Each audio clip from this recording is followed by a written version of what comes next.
Do we not owe it to ourselves, to our children, to tormented mankind, to make sure that these catastrophes do not engulf us for the third time?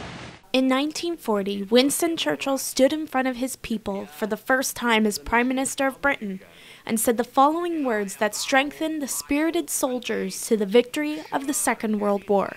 "If you're going through hell, keep going." Nearly 74 years later, the game has not changed, just the players. September 11, 2001 was the beginning of a new conflict, when the World Trade Center collapsed after a terrorist attack. The need for justice was declared just a few days after by the President of the United States. It will not end until every terrorist group of global reach has been found, stopped, and defeated. This ongoing 12-year conflict in Afghanistan has been the first war since Korea to directly affect Windsor, all because of one man. To his peers, he was the life of the party. To his family, he was the light in the room. To his brothers in arms, he was a hard-working soldier.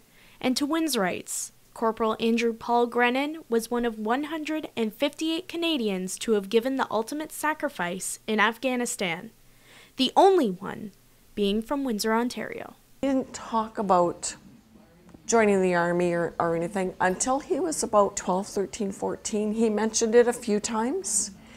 When he was 17, after going through some rough times, we had the occasion to be in a van together, just the two of us, for about 4 hours for a car ride. And at that point, he had already been down to the recruiting office. So we talked about that, and I said, Andrew, I said, why do you want to join the military?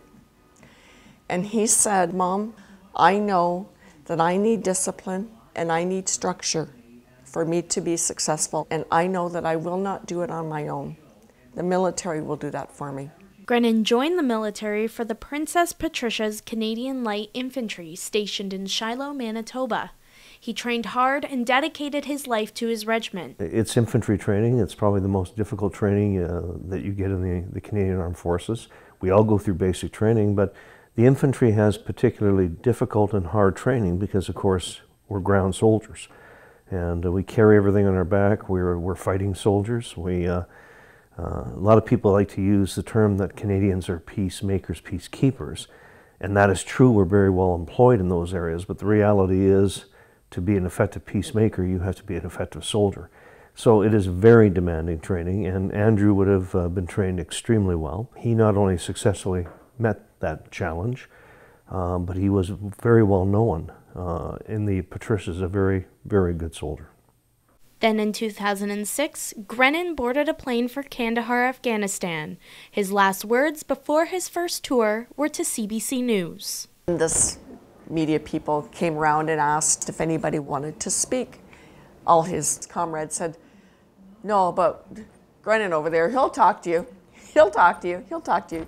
So he did. He was very comfortable. And they asked him, you know, what are your feelings? You know, do you mind going? Da, da, da, da, da, da. And he said, you know, we've been training for months on end. We've gone through every possible training exercise you can imagine. You can only train so much. It's kickoff time, baby. Let's start this game. Halfway through his first tour in 2006, Grenan wrote a poem called Why We Fight. His poem has since been sent around the world and reposted all over the internet.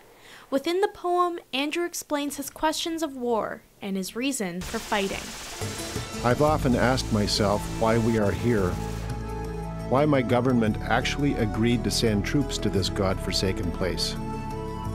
There are no natural resources, no oil, gold, or silver, just people. People who have been at war for the last 40-plus years. People who want nothing more than their children to be safe. People who will do anything for money, even give their own life. I look into the eyes of these people and I see hate, destruction, and depression. I see love, warmth, kindness, and appreciation. Why do we fight? For in this country there are monsters. Monsters we could easily fight on a different battlefield at a different time. Monsters that could easily take the fight to us. Surrounding these mud walls and huts is a country in turmoil. a country that is unable to rebuild itself. A country that cannot guarantee a bright future for its youth. Why do we fight? Because if we don't fight today on this battlefield, then our children will be forced to face these monsters on our own battlefield. I fight because I'm a soldier. I fight because I'm ordered. I fight so my children won't have to. During his 6-month tour in Kandahar, Andrew kept his family and his friends back home updated on his life through phone calls and a Facebook page. His pictures online show the challenges, camaraderie, danger, and bravery he experienced in his time there. He came home on Valentine's Day of 2007 with 2 injuries he sustained in combat. Andrew hit his head and he hit his knee against some of the machinery. So his knee was buggered up a little bit, and the other injury left him with hearing loss, a little bit of hearing loss. A bomb exploded not that far from him. When the troops started to walk in, they did it with protocol, like they had 2 come in at a time so that everybody could applaud, and that so those 2 families could have their own time rather than everybody coming in at once. Okay, so I mean, they were close to the end. So we were anxious, we were antsy, we were getting tired of waiting. But when we saw them, I mean, you lose all that. You lose all that. And to see their faces and the looks on their faces was phenomenal. I mean, I don't know how else to say it. After his homecoming, Andrew began physical therapy for his knee and shoulder, hoping for a speedy recovery. As his comrades signed up to return to combat in Afghanistan, Grenan continued to hope and work harder towards recovery until the day he was granted the medical okay to return with his comrades. Andrew's second tour in Afghanistan was to be finished roughly around September 15, 2008, but September 3, 2008, Private Chadwick James Horn, Corporal Michael James Segay, and Corporal Andrew Paul Grenon were killed in combat during an insurgent attack. Throughout both tours, I kept wondering how I would find out if something happened to Andrew. There were so many incidents, fatal incidents, both tours. When we'd talk, you know, if they would be mentioned, he'd say, "Mom," he said, "you have to know," he said, "if you hear it on the news and you haven't heard anything else, you know it's not me, because it won't get on the news before you hear." On the morning of September the 3rd, it was a Wednesday, and it was the day after Labor Day.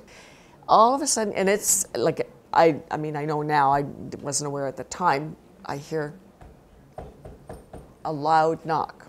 And I opened the door, and there were 2 gentlemen standing at the door, and they were from the Essex and Kent Scottish. Of course, as soon as I opened the door, one of the gentlemen says, "Are you Mrs. Teresa Charbonneau?" And I said, "Yes." And as I sang yes to this gentleman, I looked over at the next gentleman, and I saw the cross on his lapel. And I knew. You can well imagine the shock when you go to see somebody like Teresa, and you arrive with your uniform, with your medals on, and a padre. And most of the families, the loved ones, are briefed prior to their sons or daughters, husbands, uncles, whatever it may be, going overseas, that if somebody arrives at the door dressed like that, it's not good news. So you can well imagine the shock, the dismay, the horror. There are times I've stood at the door for 10 minutes to a half an hour. They don't want to let you in. Letting you in means they have to accept the news. There's many different types of reaction. As soon as I had said yes, I said no, and I started to close the door. Well, they didn't allow me to close the door. They stepped in, and the gentleman who asked me if I was Mrs. Teresa Charbonneau, he said, "I'm sorry to tell you that Andrew has been killed in Afghanistan this morning." Since her oldest son's death, Teresa has used her grief to help other families of Canadian soldiers who have lost their loved ones overseas, all through a private group called Helping Others by Providing Empathy, or HOPE. I like to make sure that I talk to people who will learn from my experience in two ways. My goal, what I've made my goal, is to make sure that the children in today's schools are taught about what they owe our veterans. As well, I tried to use my grief experience to help other people through their grief experience. Before Andrew's death, Teresa admitted she lacked confidence in front of other people. But after doing numerous speeches in front of her community at memorials and Remembrance Day, Teresa said her confidence has strengthened through Andrew's memory. Other than him dying, I wouldn't change anything about his life. He wasn't an angel. He wasn't an academic scholar. He was a normal boy who grew up to be a fine young man. Andrew Grenan was my son.